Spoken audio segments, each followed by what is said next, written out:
పూర్తిగా అమలు చేయదగ్గ మేనిఫెస్టోనే తాము రూపొందించామని అంటోంది టీడీపీ. కూటమి మేనిఫెస్టోపై వైసీపీ నేతలు కౌంటర్ ఇచ్చారు. చంద్రబాబుని నమ్మే స్థితిలో ప్రజలు లేరని, అలాంటిది కూటమి మేనిఫెస్టోను ఎలా నమ్ముతారని ప్రశ్నిస్తున్నారు.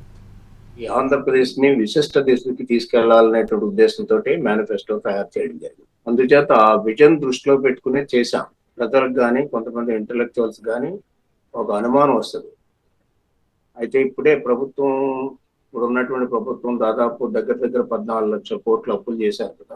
ఈ అప్పులు మునిగిపోయామని మీరే అంటున్నారు కదా.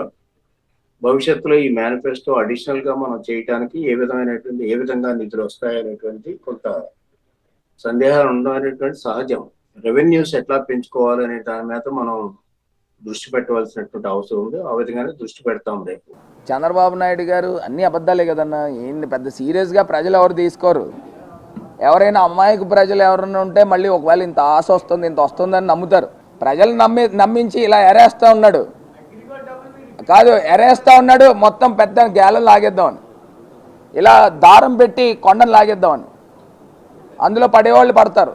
అది పడద్దు, అప్రమత్తంగా ఉండండి అని ఈ ప్రెస్ మీట్ తాలూకా పూర్తి ప్రోగ్రామ్ అన్నమాట. ఇచ్చిన హామీలు నిలబెట్టుకునే అలవాటు ఏ రోజు లేదు.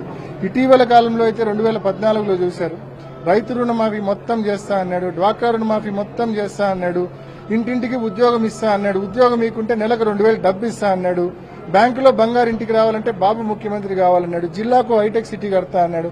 ఇంకా చదువుకుంటా పోతే చాలా హామీలు ఉన్నాయని ఒక్కటంటే ఒక హామీ అమలు చేయలేదు. కాబట్టి ఎక్కడా ఆయన మీద నమ్మకం లేదు, జనాల్లో విశ్వాసం లేదు ఆయన అంటే. కాబట్టి ఏ ఒక్కరు కూడా ఆయన ఇచ్చిన మేనిఫెస్టోను సీరియస్ గా కనీసం చదవడం లేదు. ఎందుకంటే సీరియస్ గా తీసుకునే పరిస్థితి ఎట్టి పరిస్థితిలో లేదు చంద్రబాబు నాయుడు టీడీపీ మేనిఫెస్టోలో. కాంగ్రెస్ పార్టీ కర్ణాటకలో అమలు చేసినవి ఉన్నాయి.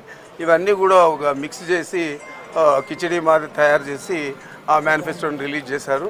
దానికి వాళ్ళ కూటమి పార్ట్నర్ అయిన బీజేపీ ఆమోదం కూడా లేదు. మా ఫోటోలు వేయద్దండి, మా పార్టీ పేరు రాయొద్దండి అని చెప్పి.